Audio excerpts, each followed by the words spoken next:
なんだろうな、ファッション系インフルエンサーのユニクロ、GU、40代、50代はこれを買えとか、おじさんファッションこれはやるなとかっていう動画を参考に買い物してトレンドのアイテムを着ているはずなのに、なんかおしゃれにはならないんだよな。俺は一体何を間違っているのか、誰か教えてくれよと思っているそこのあなたと、某ファッション系インフルエンサーさんの冒頭小芝居を真似してみましたが、どうも浩平です。今回のテーマ、ちょっとヘビーめな話、さっきのようなマストバイ的買い物みたいな即効性のありそうな回ではないので、人によってはある意味で絶望的に聞こえる話かもしれませんけど、その分おっさんファッションには本当の意味で普遍的な、あくまでね僕が普遍的と思っている理論なんですけど、そういう話をするので参考にしてみてください。あと今回の内容の続編だったり関連する動画企画を今後用意してますので、少しでも内容が参考になると思っていただいた方はチャンネル登録してお待ちいただくのをおすすめしております。では参ります。今回の主題、ファッション迷子の40代50代はを作れ。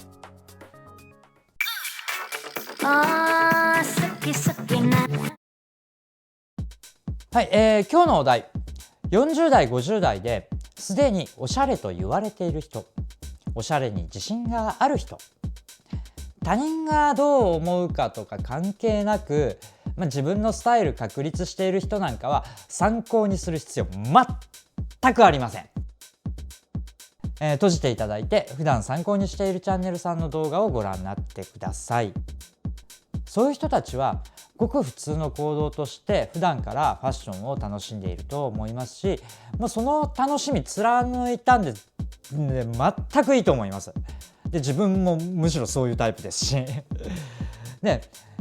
装うことが楽しいっていうのが、そもそもファッションのね本質の一つだと思うんで、そこにもうちゃんとそもそもで楽しみがあるっていう方は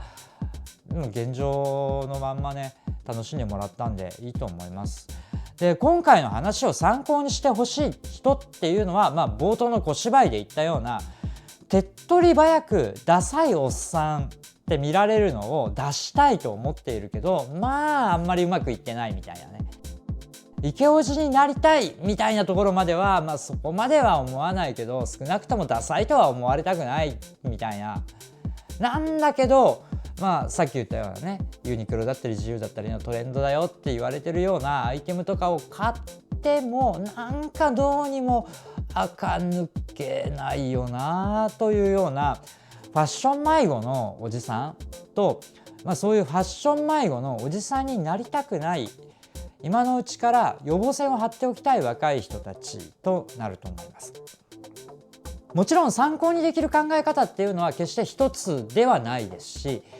一つの考え方として聞いていただけると幸いだと思ってます。では冒頭で言った40代50代は何を作らないといけないのかという話なんですけれども、早速結論から言うと、信頼できるテーラーを作れです。テーラー、オーダースーツの仕立て屋さんですね。これ単純にスーツスタイル、セットアップスタイルがおっさんがね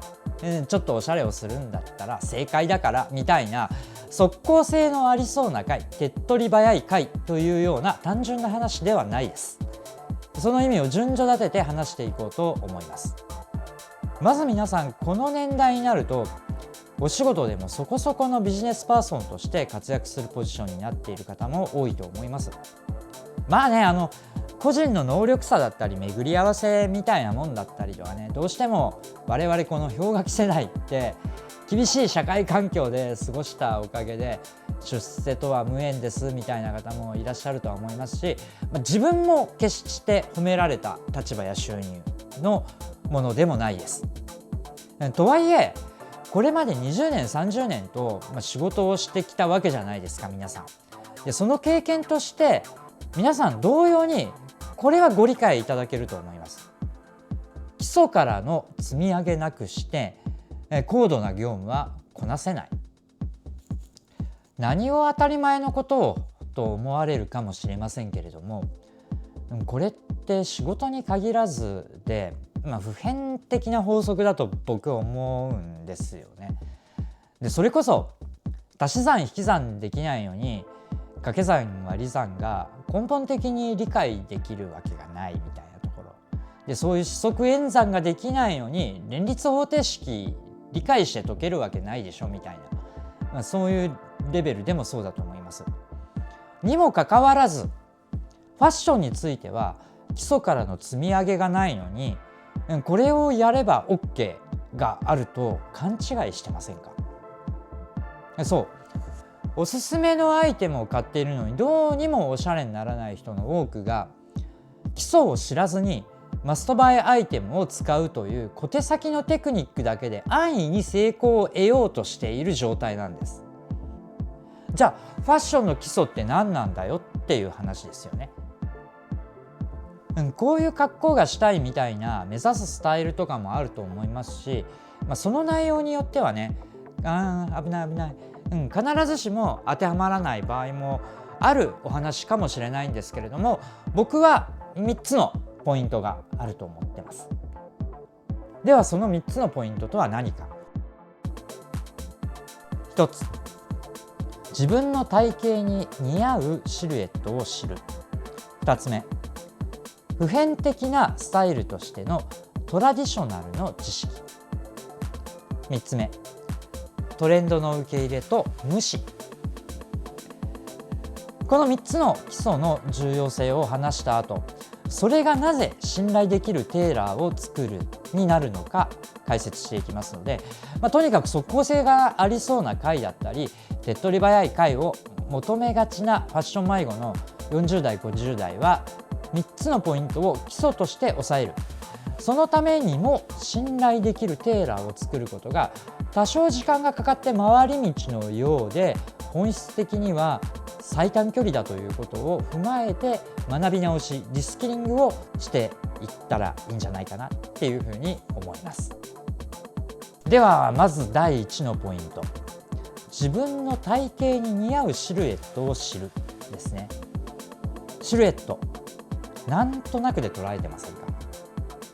そしてご自身の体型どう捉えてますか？背が高いだったり、じゃあ中肉中背みたいな言い方だったり、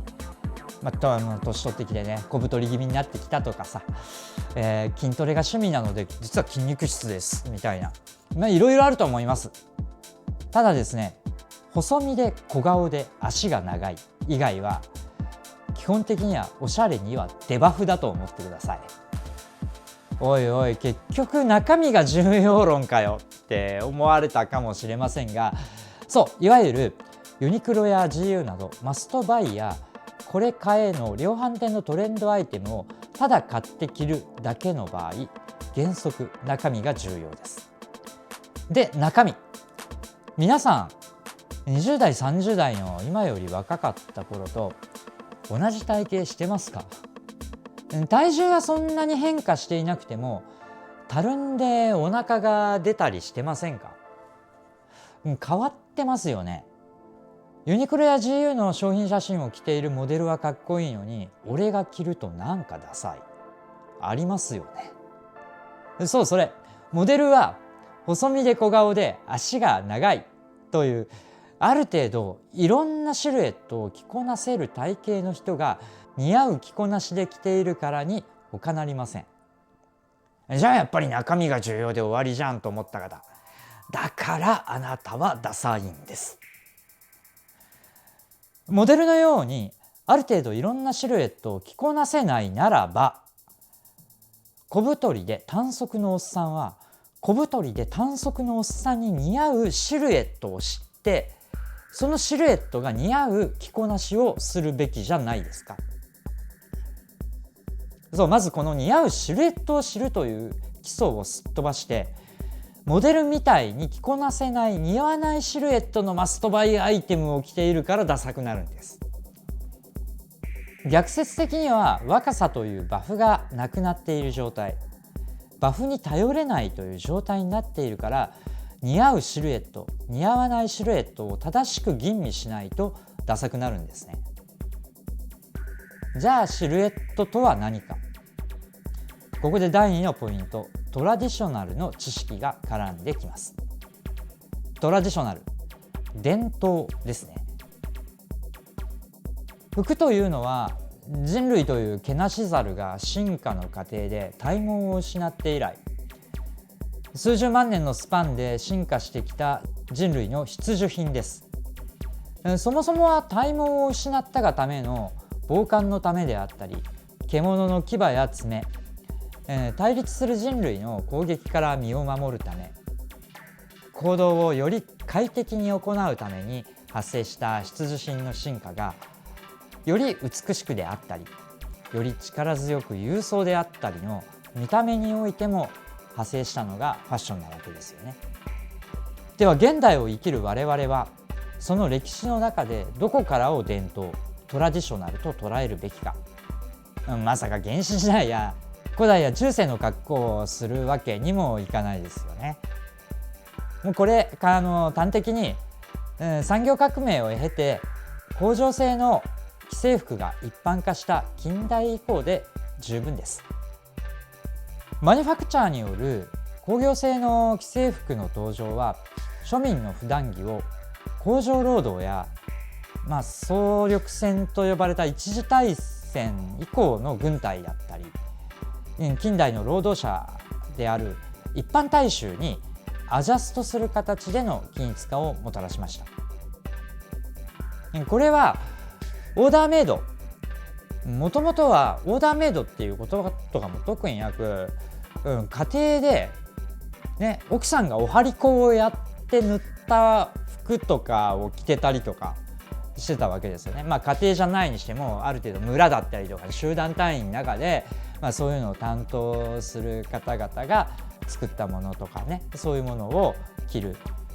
誰もがある種のオーダーメイド的な形で着てたのに対して、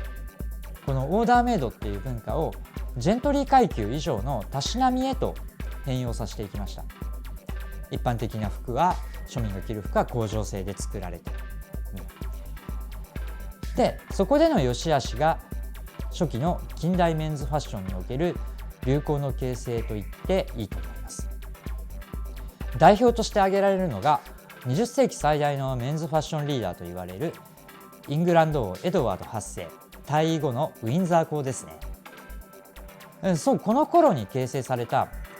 オーダーメイドでサイズ感だけでなく、シルエット的にもディテール的にも似合う人の体型に似合うスタイルを着こなすスーツスタイル、ブリティッシュトラディショナルが現在のトラディショナル、伝統の源流となるわけですね。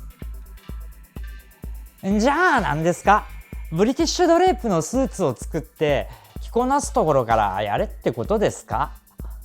と思った方、またアイテム自体に行ってしまいましたね。本質はそこではありません。サイズ感だけでなく、シルエット的にも着る人の体型に似合うスタイル、これが本質なんです。フォーマルという格式や様式の範囲の中で、自分に似合うと個性の表現というこの2つを可能な限り探り、独自性を出すことこそトラディショナルにおけるファッションだったということです。で、そのファッションを追求していく中で発見されてきた一般的な回、ある程度の幅はあるとしても、一般化された体型差のパターンごとにある程度シルエット的な回があるのがトラディショナルです。その自分に似合うシルエットから外れるとダサくなる。これを外さないためにトラディショナルの理解が必要なんです。そう考えると、いわゆるパターン的に、シルエットのパターン的に差異がない吊るしのビジネススーツがトラディショナルなのかというと、否という解が容易に理解できると思いますし、皆さん吊るしのビジネススーツは仕事用の使い捨ての制服感覚で、おしゃれ、ファッションとは別物として考えているケースがほとんどだと思います。このシルエットとトラディショナルという思考の出発点を認識していないから、なんか違うというダサさが生まれるんですね。そして3つ目のポイント、トレンドの受け入れと無視。シルエットとトラディショナルが大事だと言っても、ファッションはその言葉の直訳が示す通り流行の意味がありますし、またその語源となったラテン語のファクティオ、作ること、なすこと、行為という意味があるラテン語なんですけれども、この意味からもシルエット、トラディショナルにトレンドを加えて作っていかないといけない行為なんです。そう、お察しの良い方はすでに気がついたと思いますが、トレンドのシルエットが似合うシルエットとバッティングする、矛盾するケースって容易に想像できませんか？そうなんです。あなたがおしゃれになるためには、あなたに似合うシルエットを理解した上で取り入れるべきトレンドと無視すべきトレンドがあるんです。で、そして似合うシルエットの範囲内でトラディショナルをベースに崩しを入れていくんです。1930年代イギリスで流行ったオックスフォードバッグス、同時期から40年代のアメリカで流行したズートスーツ、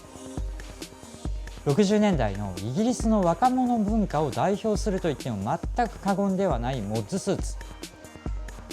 どれもトラディショナルという方にその時代のコミュニティにおける必然性が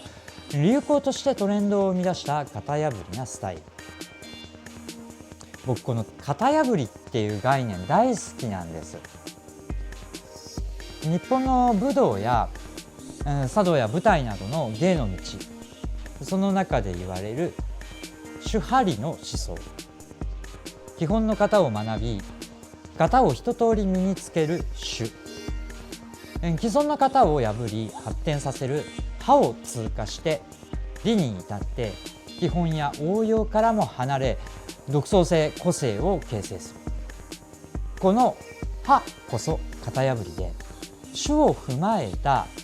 派なくして理に挑んでも型なしなんですよね。最初にも仕事の話を例に出しましたけど、仕事の場でも生きった型なし野郎が型破りを自称するような鼻で笑いたくなるケース結構見かけませんか？そう、シルエットやトラディショナルを知らずになんとなくマストバイなトレンドアイテムを買う行為は型なしでしかないんですよね。ということは、まず自分に似合うシルエットとトラディショナルを学んで、そこをベースにトレンドアイテムを使う派に至る。それを専門家と一緒に実践できる最適な環境こそ信頼できるテーラーなんです。もちろんね、専門家っていう意味ではセレクトショップなどで信頼できるショップスタッフを作るのでもいいんですが、確率的な問題として店やブランドの売りたい、言葉悪く極端に言うと在庫を履かせたいゆえに似合うかどうかを考慮しないおすすめに当たる可能性っていうのがショップだと上がってしまうんですよね。結果その辺で見るマストバイと変わらない程度の結果になる確率も上がってくるんですよね。対してテーラー仕立て屋さん、あなたに似合うシルエットやディティールを提案の上、トラディショナルの文法にのっとった普遍的なスタイルにあなたに似合うシルエットのスーツセットアップ、外れることのない一着を仕立てることができるんですよね。かのココ・シャネル、シャネルの創業者ココ・シャネルも言っています。流行は変化していくものだけどスタイルは永遠。トラディショナルという普遍的なスタイルとあなたにアジャストしたシルエット、まずここにあなたのファッションにとっての基準点、手張りの手を置くことができるんですね。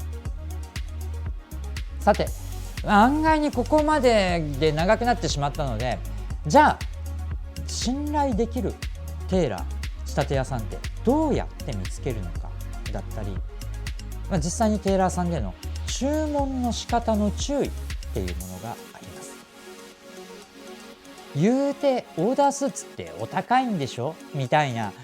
そういうね不安なんかもあると思いますので、次回ねこれらの話、皆さんのこうファッションのね手張りの手を作っていくテーラーとの付き合い方みたいな話をちょっとできればなと思います。ここまでご覧いただいて、ちょっと納得感があったりして、まだ納得とまで言わないけど、次も聞いて納得できたら参考にしてやろうかみたいに思ってるぐらいでも結構です。そういう方ぜひですねチャンネル登録して次回の動画、お待ちいただけたらと思います。決してね損になる話はしないと思いますんで、ぜひぜひご覧いただけたらと思います。そして今回の内容面白いと思っていただいた方はぜひいいね、はい、コメント残していただけると、調子に乗ってねさらにいろいろ自分が思ってる理論みたいなところをお話しできるとやっていこうと思いますんで、よろしくお願いいたします。では今回の動画のご視聴ありがとうございました。浩平でした。ぜひ次見てくださいね。